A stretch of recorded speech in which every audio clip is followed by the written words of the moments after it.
And events are being held around the world to celebrate International Women's Day. Now let's talk about International Women's Day, which is being marked around the world today.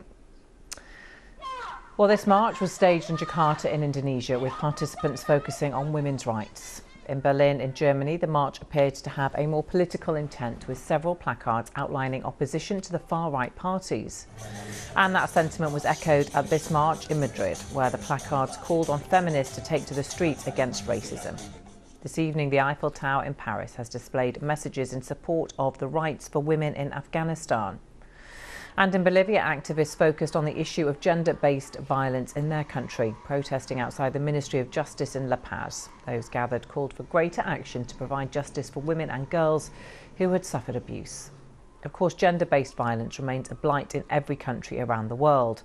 The World Health Organization estimates that 30% of women worldwide have been subjected to either physical or sexual intimate partner violence or non-partner sexual violence in their lifetime. Let's speak to one of the countless women working to improve justice to women who have experienced abuse. Harriet Wistrich, Director of the Centre for Women's Justice here in the UK, joins me now. Harriet, great to have you on the programme. Tell us about the work that you're doing. Well, I work with the legal charity Centre for Women's Justice, which aims to hold the state accountable around violence against women and girls and to challenge discrimination in the criminal justice system.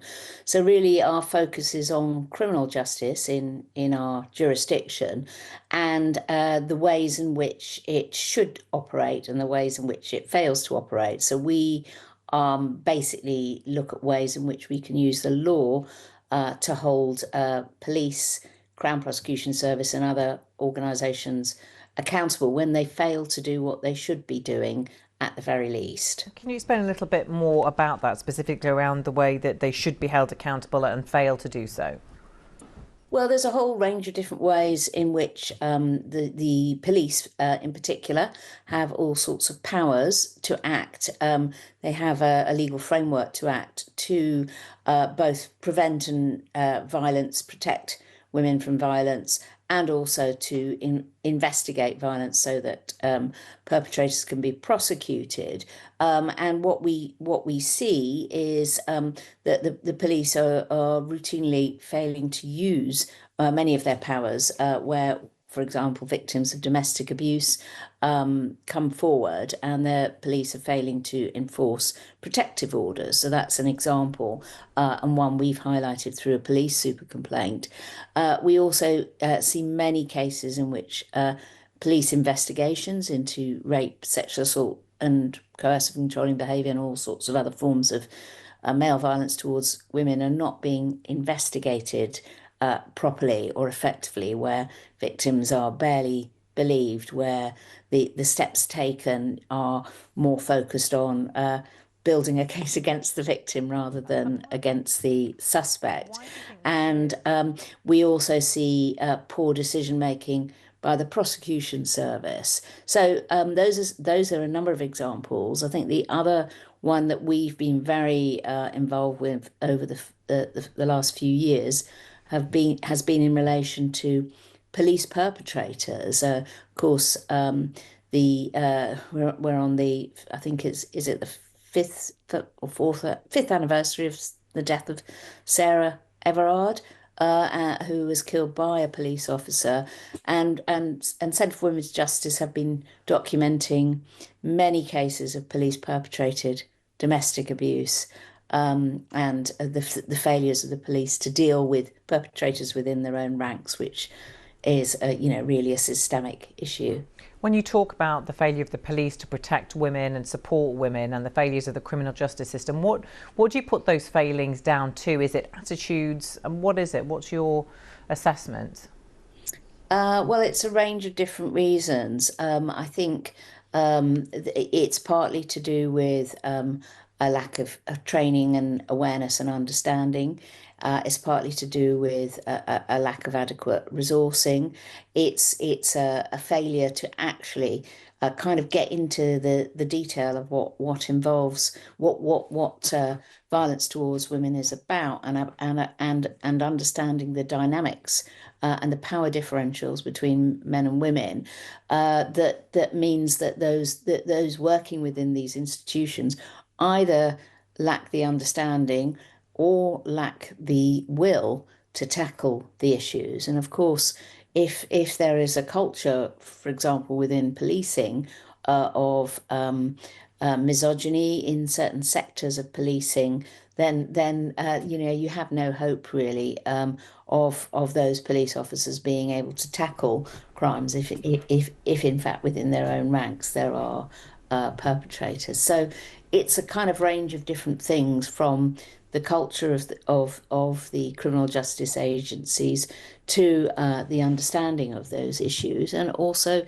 sometimes also just the lack of adequate resources to tackle the huge scale of violence against women and girls that exists. Sometimes too much resources is put into, minor offences, or not even criminal offences at all, and really they should be focusing on the serious threats to life and integrity and humanity. Harriet Wistridge, thank you very much for telling us more about the work you do and the issues that you are concerned by. Thank you. Well, let's focus now on one non-traditional sport that has seen increasing participation from young women around the world: skateboarding. At the 2028 Olympics, it is set to become a core event. Earlier, I spoke to Magdalena Desta, a member of Addis Girls Skateboarding, a new collective of female skaters aged between 15 and 22, based in Addis Ababa in Ethiopia. I asked her why they made this group, the decision to make this girls' skate group. This team started almost a year ago, and now it doesn't have that much recognition because, it's a new team, but we skate every Saturday and Sundays at this skate park. We're a group of girls, teenagers having fun, and yeah. And what kind of reaction do you get? From the society? Yeah, from other people watching. Here in Ethiopia, it's not very common for us, for especially girls to skate on the streets. So when we all started skating, it was hard for us to skate outside because, there are gender stereotypes. People that they don't want us in the streets. They just want us in the house, helping our parents and all. But now it's almost been a year, and the community has shifted their perspective on skateboarding in general, and yeah. And what about from male skateboarders? How do they react to this group of girls joining in the sport? It's a 50-50 thing. Some really support us and, encourage us, but some, they just don't like seeing us skate, because we're girls. But we break through that every day and, keep skating and keep having fun. Yeah. It's amazing to think that sport can play such an important role in changing attitudes, isn't it? Yeah, very much. It wasn't like this before, The girls mostly didn't go out of their house. Their parents didn't allow them and all. But through this skateboarding sports, they have gained the confidence to go on the streets and skate. And do you think that's changing attitudes elsewhere? I mean, not much, but now it's better than how it was before. It's being more common, skateboarding here. But at first it was really hard because, the people were like, they didn't know what this was. And being girls and skating on the streets, it was really difficult when we first started. What's your personal experience been? What's your journey? How did you start skateboarding and then develop this community?